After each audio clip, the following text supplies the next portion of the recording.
بسم اللہ الرحمن الرحیم الحمد للہ وکفا وسلام علی عباده الذین اصطفى اما بعد فإن خیر الحدیث کتاب اللہ وخیر الہدی ہدی محمد صلی اللہ علیہ وسلم وشر الامور محدثاتها وكل محدثة بدعة وكل بدعة ضلالة وكل ضلالة في النار فقد قال الله تبارك وتعالى في القرآن المجيد والفرقان الحميد فأعوذ بالله من الشيطان الرجيم بسم اللہ الرحمن الرحیم سورة الماعون مکیہ وہی 7 آیات بسم اللہ الرحمن الرحیم أرأيت الذي يكذب بالدين فذلك الذي يدع اليتيم ولا يحض على طعام المسكين فويل للمصلين الذين هم عن صلاتهم ساهون الذين هم يراءون وَيَمْنَعُونَ الْمَاعُونَ صدق اللہ العظیم۔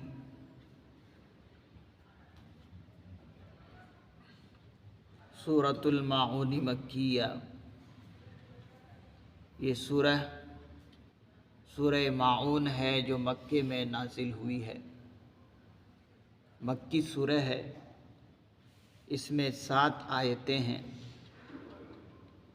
اس سورہ کا نام ماعون رکھا گیا ہے، اور اس سورہ کے اندر جو آخری آیت ہے وَيَمْنَعُونَ الْمَاعُونَ، اسی ماعون لفظ سے اس سورہ کا نام سورہ ماعون رکھا ہے،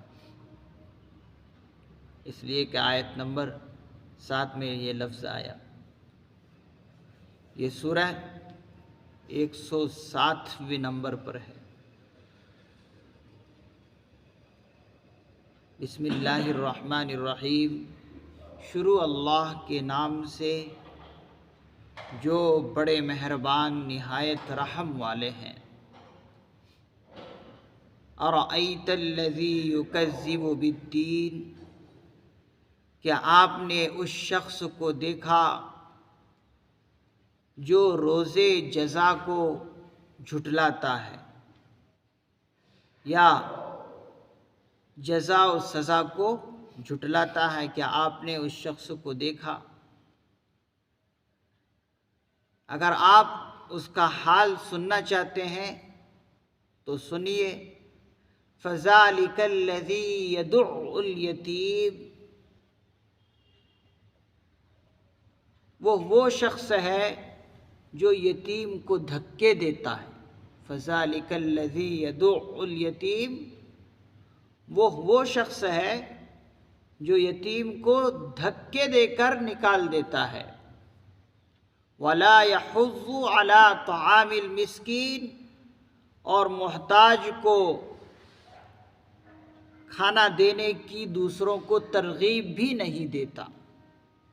وَلَا يَحُضُّ عَلَى طَعَامِ الْمِسْكِينِ، اور دوسروں کو کھانا دینے کی ترغیب بھی نہیں دیتا۔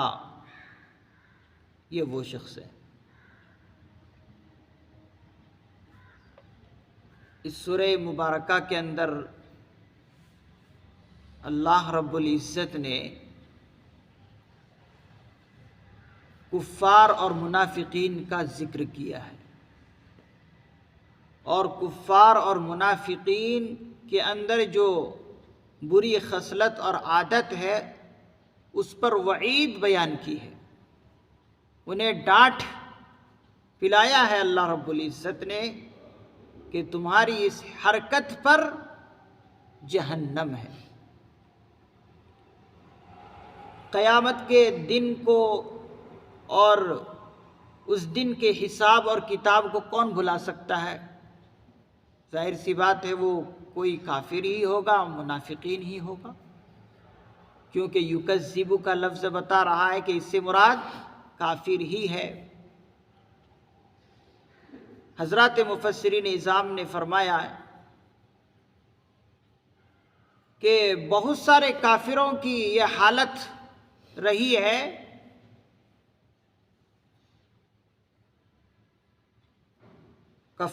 کفار مکہ کے اندر بہت سارے کافروں کی یہ حالت رہی ہے کہ جب کبھی کوئی خستہ حالت میں کوئی مسکین محتاج ان کے یہاں آتا کچھ مانگنے کے لیے،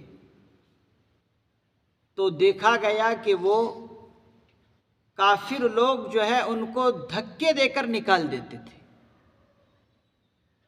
کچھ دیتے نہیں تھے بلکہ دھکے دے کر انہیں نکال دیتے تھے، برا بھلا کہہ کر نکال دیتے تھے، قدرت ہونے کے باوجود، یعنی دینے کی وسعت ہونے کے باوجود نہیں دیتے تھے بلکہ دھکے دے کر نکال دیتے تھے۔ اور یہ صفت کافروں اور منافقین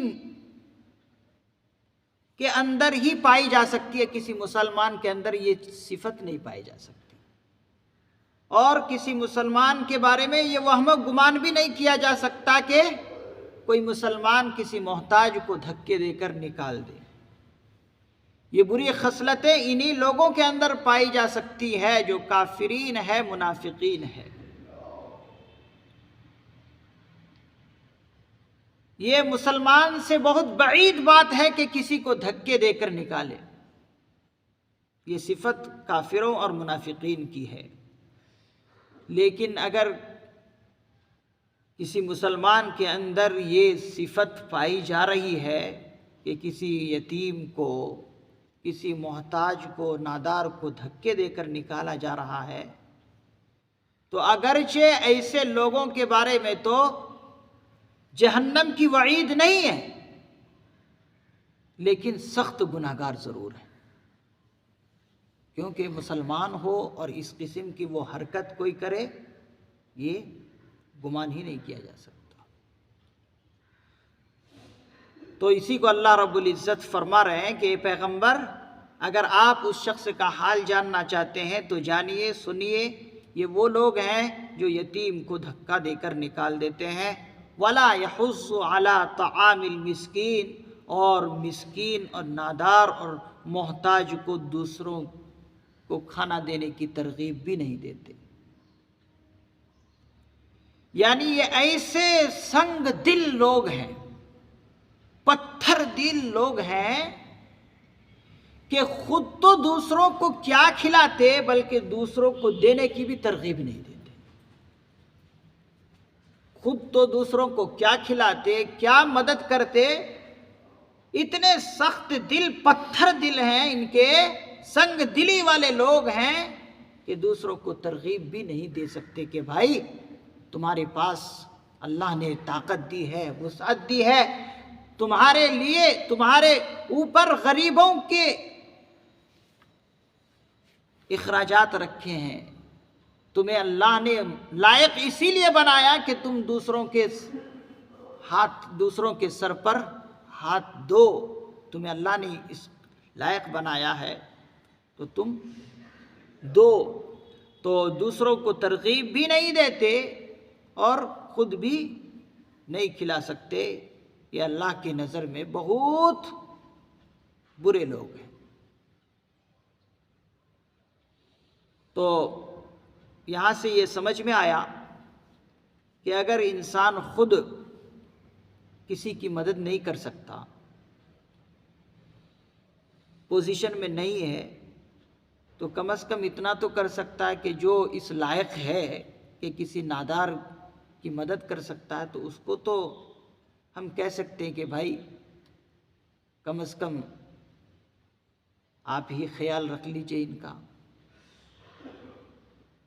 اسی لیے کہ آپ کو اللہ نے دیا ہے اور ناداروں کی شفقت اور محبت آپ لوگوں کے دلوں میں رہنی چاہیے، تمہیں اللہ نے اسی لائق بنایا ہے، تو اس طرح تو ہم کہہ سکتے ہیں، تو یہ کم از کم کرنا چاہیے۔ اگر خود نہ دے سکے تو دوسروں کو ترغیب دینے کی اللہ رب العزت نے سبق یہاں پر دیا ہے کہ دوسروں کو آمادہ ہم کر سکتے ہیں۔ اگر ہم دوسروں کو کہیں گے تو اس میں کیا جمع خرچ ہے، کوئی تکلیف تو نہیں ہے، کوئی محنت بھی نہیں کرنی پڑے گی، بس ہم دوسروں کو کہیں گے کہ بھائی نادار ہے، محتاج ہے، غریب ہے، آپ جو ہے ان کی مدد کرو، اس میں کوئی محنت بھی نہیں ہے، بس زبان ہلانے کی دیری ہے۔ تو کیا پتہ کس کے دل میں اللہ رب العزت کس کی بات کا اثر ڈال دے، کہہ نہیں سکتے۔ فویل للمصلین، اب جو یہ حالت جن کی ہے کہ جو اس طرح سے لوگوں کے ساتھ کرتے ہیں معاملہ، اللہ رب العزت فرما رہے ہیں اس سے ثابت ہوا ایسے نمازیوں کے لیے بڑی خرابی ہے۔ فویل للمصلین، ایسے نمازیوں کے لیے بڑی خرابی ہے، ایسے نماز پڑھنے والے لوگ ہیں، بڑی خرابی ہے۔ الذین هم عن صلاتهم ساہون، جو اپنی نماز کو بھلا بیٹھتے ہیں، جو اپنی نماز کو بھلا بیٹھتے ہیں یا اپنی نماز سے غفلت برتتے ہیں، ایسے لوگوں کے لیے بڑی خرابی ہے۔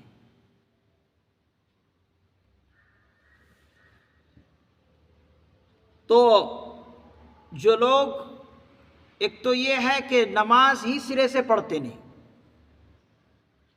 ایک یہ ہے کہ لوگ نماز ہی سرے سے پڑھتے نہیں، بالکل نماز کو ترک کر بیٹھے ہیں، یا پڑھتے ضرور ہیں، اگلی آیت میں اس کا ذکر ہے، پڑھتے ضرور ہیں لیکن دکھاوا کرتے ہیں۔ الذین هم یراؤون، جو ایسے ہیں نماز پڑھتے ہیں لیکن ریاکاری کرتے ہیں، ان کے لیے بھی ویل ہے۔ فویل للمصلین، یہ ویل بہت خطرناک جگہ ہے جس میں ایسے لوگوں کو ڈالا جائے گا جو نماز سے غفلت برتتے ہیں۔ غفلت سے مطلب ایک یہ ہے کہ نماز ہی سرے سے پڑھتے نہیں، یا یہ ہے کہ نماز پڑھتے ضرور ہے لیکن نماز کو صحیح طریقے سے نہیں پڑھتے، اور صحیح طریقے سے پڑھنے کے لیے وہ محنت بھی نہیں کرتے، بس ایسے ہی پڑھے جا رہے ہیں۔ تو ایسے لوگوں کے لیے بڑی خرابی ہے۔ ویل لفظ بتا رہا ہے کہ یہ وہ لوگ ہی ہو سکتے ہیں جو منافقین ہیں۔ منافقین نماز پڑھتے تھے، کیوں پڑھتے تھے؟ اسی لیے کہ اس وقت ہر مسلمان نمازی ہوتے تھے، اور یہ منافقین چاہتے یہ تھے کہ اگر ہم نماز نہیں پڑھیں گے تو اللہ کے پیغمبر یہ سمجھ لیں گے کہ ہم سب منافقین ہیں، اسی لیے منافقت کی ڈر سے یہ لوگ نماز کے لیے آتے تھے، لیکن نماز کی فرضیت کو تسلیم ہی نہیں کرتے تھے، نماز کے معتقد ہی نہیں تھے، نماز کی فرضیت کو مانتے ہی نہیں تھے، بس اپنی منافقت کو بچانے کے لیے، اپنی منافقت کو چھپانے کے لیے یہ لوگ نماز پڑھتے تھے۔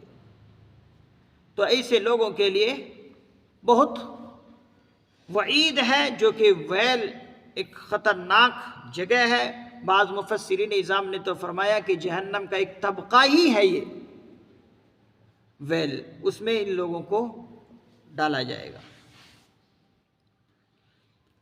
تو صلاتہم عن صلاتہم سے مراد وہ لوگ ہیں جو نماز سے غفلت برتتے ہیں، یا تو نماز ہی نہیں پڑھتے، یا نماز پڑھتے ہیں تو صحیح طریقے سے نہیں پڑھتے۔ اس کلمے سے وہ مراد نہیں کہ جو نماز کے اندر کبھی کبھی سہو اور غلطیاں ہو جاتی، اس سے یہ مراد نہیں ہے۔ کبھی جو نماز کے اندر سہو اور بھول چوک ہو جاتی ہے وہ اس سے مراد نہیں ہے، بلکہ مراد وہ ہے جو نماز ہی ترک کر دیتے ہیں یا پھر نماز سے غفلت برتتے ہیں، کبھی پڑھ لیے کبھی نہیں پڑھے۔ منافقوں کی حالت یہی ہوتی تھی کہ ایک تو ان کو نماز کا کوئی وقت معلوم نہیں ہوتا، بس لوگ جس وقت آئے اسی وقت پڑھ لیے، یا پھر کبھی موڈ میں آیا تو بس جب اس کے سمجھ میں آیا اسی وقت جو ہے آ کر پڑھنے لگ گئے۔ کیوں؟ تاکہ لوگوں کو دکھائے اور اس کی منافقت چھپی رہے۔ تو اسی لیے جب بھی سمجھ میں آیا پڑھ لیتے اور جب نہیں سمجھ میں آیا نہیں پڑھتے۔ تو یہ وہ لوگ مراد ہیں جن کے لیے بڑی خرابی کی اللہ نے وعید بیان فرمائی۔ الذین هم یراؤون، جو ایسے ہیں کہ نماز تو پڑھتے لیکن ریاکاری کرتے ہیں، یعنی دکھلاوے کے لیے پڑھتے ہیں، یہ دکھلانے کے لیے کہ لوگ مجھے منافق نہ سمجھیں، اس لیے وہ لوگ نماز پڑھتے تھے۔ اور یہ چیز کسی مسلمان کے بارے میں ہم کہہ نہیں سکتے کہ وہ ریاکاری کرے، اس لیے کہ ویل کا لفظ ان پر فٹ نہیں کر سکتے۔ ویل کا لفظ جو کہ جہنم کی ایک دھمکی ہے، وعید ہے، یہ کن کے لیے فٹ کریں گے؟ ظاہر سی بات ہے یہ کافر اور منافقین ہی کے لیے لفظ فٹ ہو سکتا ہے، اور یہ صفت ریاکاری کی کسی منافق کے اندر ہو سکتی ہے، مسلمان کے اندر نہیں ہو سکتی۔ لیکن اگر کوئی یہ صفت مسلمان اپنائے تو بہت سخت گناہگار ہوں گے، اس لیے کہ یہ مسلمان سے بعید ہے کہ وہ ریاکاری کرے، اس لیے کہ مسلمان اللہ کی رضا جوئی کے لیے نماز پڑھتے ہیں، کوئی بھی عبادات کرتے ہیں، اللہ کی خوشنودی، اللہ کی رضامندی حاصل کرنے کے لیے مسلمان نماز پڑھتے ہیں اور عبادات کرتے ہیں، تو ان کے بارے میں یہ گمان نہیں کیا جا سکتا۔ لیکن اگر کوئی اس طرح سے ریاکاری مسلمان بھی کرنے لگے تو یہ بہت سخت گناہگار ہے۔ اگرچہ ایسے لوگوں کے لیے ویل کی دھمکی نہیں دی ہے اللہ رب العزت، لیکن سخت گناہگار ضرور ہے۔ تو ریاکاری سے بھی مسلمان بچے، اسی لیے ایک موقع پر اللہ کے نبی علیہ السلام نے فرمایا ہے کہ ریاکاری شرک خفی ہے، ایک ہے شرک جلی۔ شرک جلی کہتے ہیں اللہ کے ساتھ کسی کو معبود ماننا، اللہ کے ساتھ کسی کو شریک کرنا، یہ شرک جلی ہے۔ اللہ کے علاوہ کسی اور کو سجدہ کرنا، یہ سب کے سب شرک جلی ہے، یعنی بڑے بڑے یہ شرک ہے۔ اور ایک ہے شرک خفی، دکھلاوے کے لیے، لوگوں کے دکھلاوے کے لیے کہ لوگ مجھے واہ واہ کہے، یہ بھی حضرات مفسرین نظام نے فرمایا یہ بھی شرک کے اندر داخل ہے۔ کچھ کر رہا ہے یہ دکھلانے کے لیے کہ لوگ مجھے واہ واہ کریں کہ بڑا سخی ہے، بہت نیک ہے، پاک ہے، لوگ واہ واہ کریں، اس کے لیے کوئی کام کرے، تو یہ شرک خفی ہے جو کہ شرک کے اندر یہ بھی شامل ہے۔ تو انسان شرک جلی سے بھی بچے، بڑے بڑے شرک سے بھی بچے اور شرک خفی سے بھی بچے، کوئی کام کرے دکھلاوے سے بچے، بلکہ اللہ کی رضا جوئی کے لیے کام کرے۔ تو شرک خفی بھی شرک کے اندر شامل ہے۔ تو جس طریقے سے مسلمان شرک سے بچتے ہیں کہ اللہ کے ساتھ کسی اور کو شریک کرنا، اس سے بچتے ہیں، اللہ کے علاوہ کسی اور کو سجدہ نہیں کرتے، اس سے بچتے رہتے ہیں، احتیاط کرتے ہیں، اسی طریقے سے اس شرک سے بھی بچنا چاہیے، شرک خفی سے جو کہ ریاکاری ہے، اس کو بھی شرک میں حضرات فقہاء کرام نے شامل فرمایا۔ وَيَمْنَعُونَ الْمَاعُونَ، اور زکوٰۃ بالکل نہیں دیتے۔ اس کا ایک ترجمہ وَيَمْنَعُونَ الْمَاعُونَ کا ترجمہ ہے، اور زکوٰۃ بالکل نہیں دیتے، ایک ترجمہ۔ اور وَيَمْنَعُونَ الْمَاعُونَ کا ایک دوسرا ترجمہ ہے وہ ایسی معمولی چیز بھی نہیں دیتے جو کہ برتنے کی معمولی چیز ہوتی ہے، وہ بھی اللہ کے راستے میں اور صدقات اور خیرات میں وہ بھی نہیں دیتے۔ یہ بھی ایک اس کا ترجمہ ہے۔ تو معاون کا اصلی ترجمہ تو یہ ہے کہ وہ برتنے والی چیزوں کو بھی نہیں دیتے۔ ایک معمولی چیز اور حقیر چیز کو معاون بولا جاتا ہے۔ معاون کا لفظ جو ہے یہ اس کے لیے بولا جاتا ہے جو ایک معمولی اور حقیر سی چیز ہو، اس کو بھی دینے سے کنجوسی اور کمینہ پن دکھاتے ہیں، اس کے لیے معاون کا لفظ بولا جاتا ہے۔ جیسے کہ حضرات مفسرین اعظام نے فرمایا کہ معمولی چیز، برتنے کی چیز، استعمال کی برتنے کی چیز وہ کیا ہے؟ جیسے پڑوسی سے معمولی چیزیں مانگ لیا کرتے ہیں، جیسے رسی ہے، ڈول ہے، اسی طریقے سے دیگچی ہے، اور اسی طریقے سے پھاوڑا ہے، کلہاڑی ہے، یہ سب معمولی چیزیں سمجھی جاتی ہے۔ ایک پڑوسی دوسری پڑوسی سے یہ سب چیزیں مانگ لیتے ہیں، ضرورت کے موقع پر جا کر مانگ لیتے ہیں کہ بھائی فلاں چیز کی ضرورت ہے، یہ ہمارے گھر میں نہیں ہے، ذرا تھوڑی دیر کے لیے رعایتاً دے دو۔ تو اگر کوئی انسان ہے جو ایسی معمولی اور حقیر سی چیز جو استعمال میں آتی ہے، اس کو بھی اگر کسی کے مانگنے پر نہیں دیتے ہیں تو سمجھا جائے گا کہ یہ اتنا بڑا کنجوس ہے کہ اس سے بڑا کوئی کنجوس نہیں ہے۔ یہ سب چیزیں انسان سے کبھی کوئی مانگے تو دے دینی چاہیے، اس لیے کہ معمولی چیز ہے یہ سب۔ تو معاون کا لفظ اصل تو اس کے لیے ہی بولا جاتا ہے، لیکن یہاں پر حضرات بعض مفسرین نظام نے زکوٰۃ بھی مراد لیے ہیں کہ زکوٰۃ بھی نہیں دیتے، اور زکوٰۃ بھی ایک معمولی چیز ہے۔ وہ کس حساب سے کہتے ہیں؟ زکوٰۃ جو دی جاتی ہے، نکالی جاتی ہے، وہ دولت کا صرف 40واں حصہ دیا جاتا ہے۔ 2.5% یہ کتنی معمولی چیز تو ہے، کوئی بہت بڑی دولت تو نہیں ہوگی 2.5%۔ 40واں حصہ جو ہے یہ بہت کم معمولی مقدار میں چیز ہے۔ 2.5% کچھ بھی اس کی اہمیت نہیں، لیکن اللہ رب العزت فرما رہے ہیں یہ 2.5% 40واں حصہ بھی دینے سے یہ کترتے ہیں، تو سمجھا جائے گا کہ یہ بڑا کنجوس ہے، بڑا بخیل ہے۔ تو اس سے مراد زکوٰۃ بھی بعض حضرات مفسرین نظام لیے ہیں۔ وَيَمْنَعُونَ الْمَاعُونَ، اور زکوٰۃ بھی بالکل نہیں دیتے، بالکل جو کہ بالکل 40واں حصہ بہت معمولی مقدار میں دولت کا نکالا جاتا ہے، لیکن اتنا بھی نہیں نکالتے۔ اور یہ نہ نکالنے والے کون ہوتے ہیں؟ منافقین ہی ہوتے ہیں، اور ان سے ہی یہ چیزیں اور یہ عادت، یہ ان چیزوں کی نہ دینے کی عادت انہی کے اندر پائی جا سکتی ہے، کسی مسلمان کے اندر نہیں پائی جا سکتی۔ اسی لیے ان کے لیے بھی ویل کی اللہ رب العزت نے وعید سنائی۔ معلوم یہ ہوا کہ مسلمان کے اندر یہ بری خاصیت نہیں ہو سکتی کہ وہ زکوٰۃ بھی نہیں نکالے۔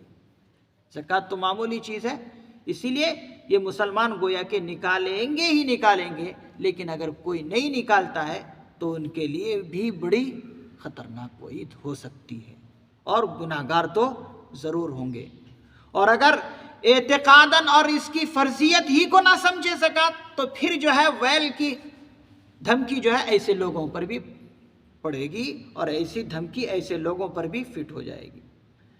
تو اللہ تعالیٰ سے دعا ہے کہ اللہ رب العزت ہمیں اس قسم کی ذلیل اور بدترین خصلتوں سے ہماری حفاظت فرمائے کہ یتیم اور محتاجوں کو دھکے دے کر نکالیں، ہم اس کو کچھ کھلائیں پلائیں نہیں، یہ بہت بدترین خصلتیں اور عادتیں ہیں۔ اللہ رب العزت سے بھی بچائے، اور اسی طریقے سے ریاکاری سے اللہ رب العزت ہماری بچائے، ہماری حفاظت فرمائے، اور اسی طریقے سے نماز سے غفلت سے بھی اللہ رب العزت ہماری حفاظت فرمائے کہ جب سمجھ میں آیا، موڈ میں آیا نماز پڑھ لیے، اور جب نہیں موڈ میں آیا نہیں پڑھے۔ یہ بہت بڑی خطرناک چیز ہے، اس سے بھی اللہ رب العزت ہماری حفاظت فرمائے اور پورے امت مسلمہ کی بھی حفاظت فرمائے۔ سبحان اللہ و بحمدہ، سبحانک اللہم و بحمدک، ونشہد ان لا الہ الا انت، ونستغفرک ونتوب الیک۔ سبحان ربک رب العزت عما یصفون، وسلام علی المرسلین، والحمد للہ رب العالمین۔